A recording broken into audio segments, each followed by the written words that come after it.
everyone. Welcome to another episode of Taking Up Space on Michelle A. Mayer podcast. Super duper excited about coming forward today. Today's conversation, y'all, is going to be around the whole President Trump new law that he enacted extremely quickly. I mean, as soon as he took office, and eradicating the whole diversity, equity, and inclusion program, the DEI program, and affirmative action. So I want to speak to this, y'all, because this is a big deal. It's really a reality check. Honestly, it is. Diversity, equity, and inclusion, affirmative action, for you young people that don't know, it was enacted in 1964, and it was enacted to create a fair environment for people to compete in the workspace, on whatever, not just in workspace, but to be included in things that would enable you to be successful in the world, to be able to compete in the world, in the United States as an American citizen. So whether it was being competing to be accepted into college programs, or competing to be considered for work opportunities, to show that the organization has diversity, to allow them not to monopolize. And because back at that time, there was a lot of bringing in your friends, bringing in your family. You would see people on jobs, whether with the railroad or the steel mill or whatever the environment was, you would see whole families there, and they would just be monopolizing it by bridging in their families and leaving other people out. Or you would see situations where there were only one ethnicity or only one sex. You know, in the steel mill, you would only be able to have men working in particular environments, and women weren't included. Or there might be just only Caucasians being employed, and no African Americans or Latinos or Asians or any other nationality. So they created this program so the organizations that, it wasn't even a choice, you had to adhere to it. And because you adhere to it, you get different tax cuts. There were incentives for adhering to it. Not only it being a law, but you got favored with the government for doing so. So nonetheless, this all was enacted, and I myself am a baby of this. My dad was a Vietnam veteran. He served in the Vietnam War, and after the war was over, he was able to utilize some of the grants and some of the educational resources that were extended to all those that bravely put their lives on the line for this country. And him being able to go to college, and having that option, and him actually taking advantage of it, because everybody had that option that went to the military during that time. And everybody didn't take advantage of it, but those that did take advantage of it really reaped a strong benefit from it. I mean, he was able to live a particular lifestyle and raise his children in a way that would affect both him, his children, and even the children that came out of his children positively. So a lot of positives came from this. Tremendous positives came from this. Yet, and because I've worked in corporate America, I've seen the corporate structure. I see it on an executive level, and it's really a highly political environment, highly political. And I think with these DEI initiatives and affirmative action initiatives, it levels the playing field in a sense. It does, because if not, many would be squeezed out. Many would not get the opportunity, because it's so. It can be so cliquish, good old boyish. It's a lot of that going on without it being obvious. Without them, well, it's obvious. Let's just say it's obvious, but without anyone without anyone really saying it's that. They would never admit it, but it's there. It definitely is there. So, President Trump doing away with it is a big deal. And, on one hand, one can expect it, because it's been 60 years since it was put in place. And it was not put in place to be permanent. It was put in place as a ramp up, kind of. It was put in place to give that generation and the generation after the ability to kind of take advantage of it, get themselves together so that they're established education-wise, finance-wise, or at a certain economic level. And they cultivated a sense of self. Based upon that, they have a community. They should have had a community of people that were like them, that they can depend on, and then it can be done away with. But what I'm getting from this move that President Trump has made in abolishing it is that you should have gotten what you needed to get because there's no more. He abolished it on a federal level, which was very interesting to me because federal level is like a governmental level. From a governmental level, you are no longer going to be included because we need to get the head count going on with the number of African Americans and other nationality balances. We don't need it to balance out. We're going to hire you strictly on merit, on work ethic, on what you bring to the table. And like I said, one can see how he could come to that conclusion because we're 60 years into this. And there's been more than enough time for everybody to get it together. Honestly, you got to look at it, take the emotion out of it. And you have to look at it from that perspective. Yet, there are nationalities that are struggling still to find stability, to really be able to live the American dream. And they've been here forever. They've experienced tremendous distractions. African Americans, most importantly, Hispanics. Whether it's an overt action to distract these people or not, after a certain amount of time, you've got to be able to put your finger on it and say, okay, we've got to come up with a solution to this so that we can begin advancing.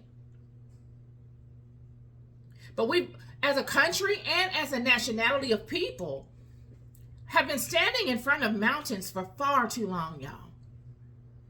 As a country, look, you got to remember how this thing began. Sure, there were people here in America when the Europeans came. Irregardless to that, we can go all kind of directions on that. But irregardless to that, the fact remains is that the Europeans came, and it was the Europeans and the blacks that built this country up. I can go toe to toe with any of you if you like. We can debate about this. It's not even a debate. We can discuss this.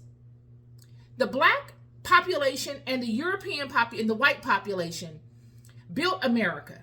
We each have just as much invested in the creation of this nation as anybody. There is no other nation, no other group of people more vested in the blood, sweat, and tears that their ancestors have expounded upon in creating this nation.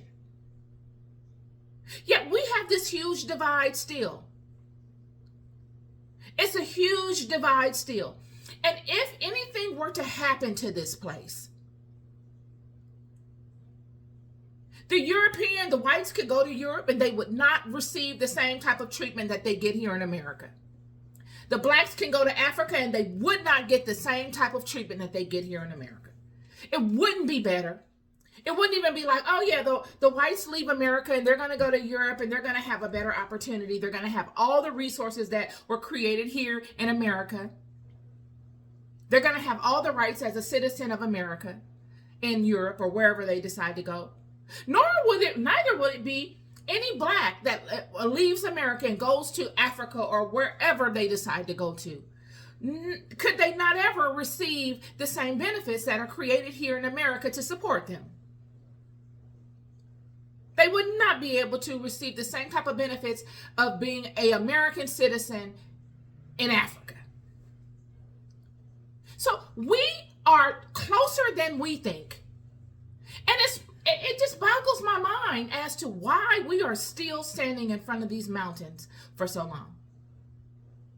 It's as if we've just stopped. We've all been distracted, y'all. Some more than others, that's very true. But yet we all have been distracted. We need each other more than we ever have. Because this nation was built on the backs of these two people, these two groups of people. And this nation will need these two groups of people to hold it together. There is not one better than the other. They are both necessary. Period. And when we come to the realization of that, we will become much more effective. This change that President Trump has made was eventually going to come. Yet one thing I'm concerned about is, are we responsible enough to adhere to it in a righteous way? Or will it go back to what it was before, where it's completely one-sided? Are the American people responsible enough? Have they risen so much in consciousness that they are able to actually hire people on merit? Or will they make it a good old boys club again? Will they not want to hire women? Will they not want to hire women of certain ethnicities and nationalities and sexual preferences? Will they not want to hire men of nationalities and different nationalities and sexual preferences? Will it become I want to hire my family member and my friends only? Because we've seen what happens with that. We've seen how people have been put in place to manage and to direct others, and they've done nothing but broken people, led people completely astray, created a environment where people were scared and felt as if they did not have a choice, and they just had to go along to get along. This is the only concern I have in this. It's not that, I think it's unfair because, Black people aren't ready for this and this and that. Black people should be ready for this. It's been 60 years. It has been 60 years. And, I look at it from a parent, as a parent. I have a teenager that's ready to go to college, and I think about what would become of her under these constraints. And then I default back to, what is her work ethic in school? What type of ethic does she stand on? Is she doing well in school? Is she struggling? Is she able to compete? Because this is what it boils down to. If you're not going to be able to be included, you've got to be able to create your own. And if you are going to be included, or if you create your own, you've got to compete at a certain level, y'all. Not faking it, not coming to the board because you've been looking at what other people do and you want to mimic somebody else with your label on it. No, coming to the board with your own authentic gifts and doing something unique to only you, something that nobody can come and take from you. Offering a perspective that is uniquely yours, that is heartfelt, that irregardless to how someone else may disagree with it, it is necessary to be brought forward. And not being afraid to do so. This is where it's at. I think it was going to come eventually, the dismantling of these programs, because again, they can justify it by saying, look how long we've had it. This was not a permanent program, y'all. It should not have been. It's like giving a baby some training wheels. Not a baby, but a child some training wheels. Until he's able or she's able to ride the bike on her or his own.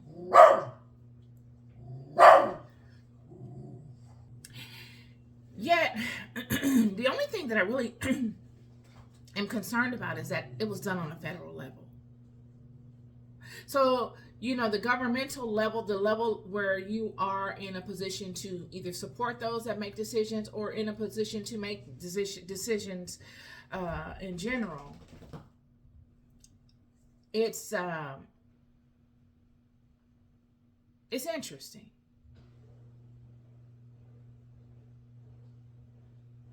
I don't know how that relates to the colleges and the universities.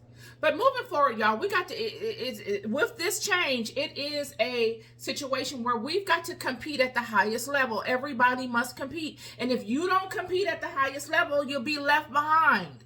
This is turning into a literal dog eats dog kind of thing. Honestly, it is. And it shows who's capable. And the scary part is that everybody is not capable at this particular point. There are a lot of people, not just black people, all nationalities that are wandering around here distracted, doing the minimal thing.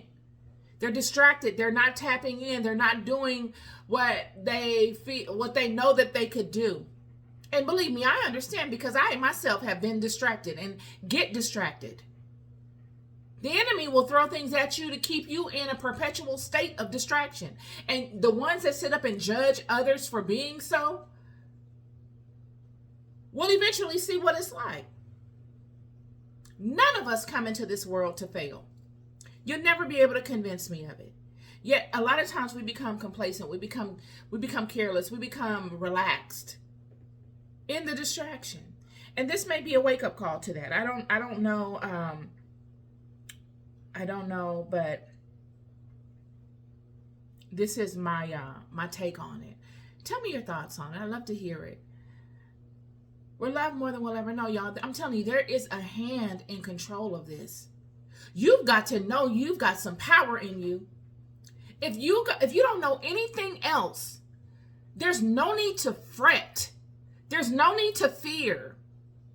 I don't know what President Trump's agenda is. He may have a righteous agenda. I don't know. I do know that when I look at the things that are happening, like this dismantlement of the affirmative action and the DEI program, I've heard rumors of this before this. Many of you have. We all know when we talk to our parents, this was a great program at the time because the nation was in a place where we had come out of the whole civil rights era. We were making a name for ourselves. We had come over and above and beyond tremendous struggles as a nation of people in this country. And they were wonderful programs that I myself benefited from. Many of you have benefited from, whether directly or indirectly, or whether you realize it or not, you benefited from it. But as with everything else, there is a time and season for everything, and things like this are not permanent.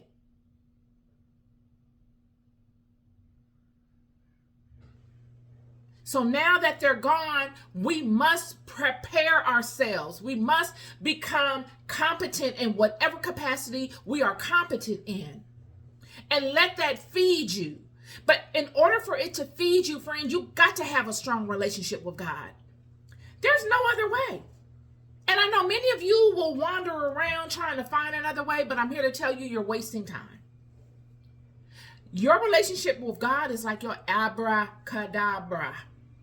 It is that. It is your instantaneous situation changer. It is your protection. It is the essence within you that allows for the best, optimal, most nurturing situation to find you.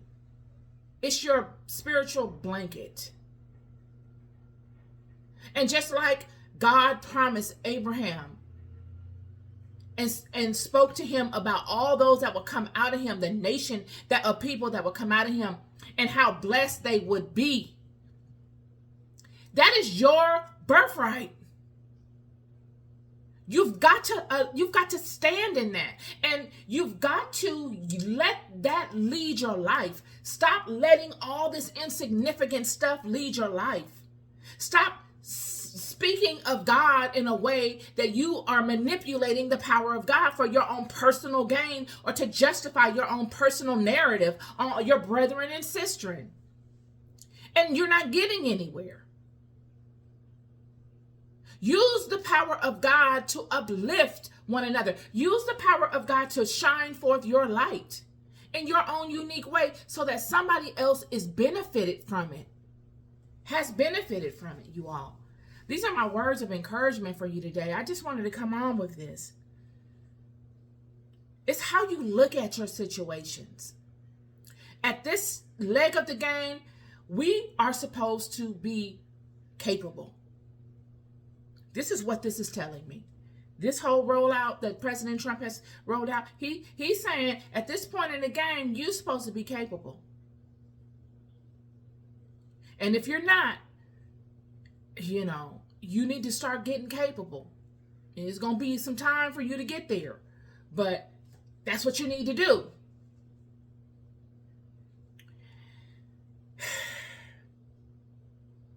We're loved more than we'll ever know, as a nation of people and as individuals. We need each other. This country was built on the backs of two distinct types of people, and their outward appearance is considered black and it's considered white.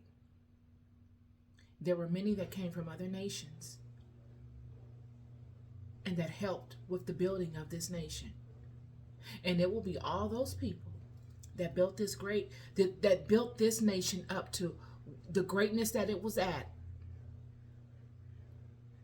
Regardless to the wickedness that was inflicted upon groups of people, we could talk about that for days. But we make up the body of this place. And I know many of you that are in the spiritual, consider yourself spiritual, and that get revelations from God are going to speak of me as if I'm going to burn in hell because I've said that America was great. Well, it is great. It is. From all the hell that my ancestors went through in this nation, I am the dream that kept them going. I'm living the dream that many of them sacrificed their lives for. Me and you. I don't throw the baby out with the bathwater. All the sacrifices of all the Europeans, the whites, from whatever background you are of, your ancestors sacrificed in this place big time. What do you abandon that because it's not going your way? Don't you know that God is not happy with a lot of stuff, friend? There's a lot of things that God is not happy with. And all of them, all of us, every last one of us walking, breathing, has done at least one of them in our lifetime. So, we got to really sit down and humble ourselves and look at our situations for what they are. Absolutely have the courage to face us. And say, I might not agree with this. I might be afraid of this because I'm not prepared for this, or I'm afraid for my children in dealing with this because I don't know if they're prepared for this. But what do I need to do to get prepared for this? Because a lot of people are prepared, friend. It's just that there are many that are not. What are we doing to get prepared? That's the part. Because if we're going to sit here and say, oh, God is not happy with this, and you're going to go to hell, and God is going to kill you next year because you didn't do this and that. And friend, God led me to do this video and to tell y'all this. I'm doing God's will, whether you agree with it or not. It's not up for debate. It wasn't a conference call needed. God didn't have you in mind when God put it on my heart to come forward and do these videos. None of that. We got to be able to face things, friends, and not divert ourselves away from the truth of things because of fear and because of what other people are going to say.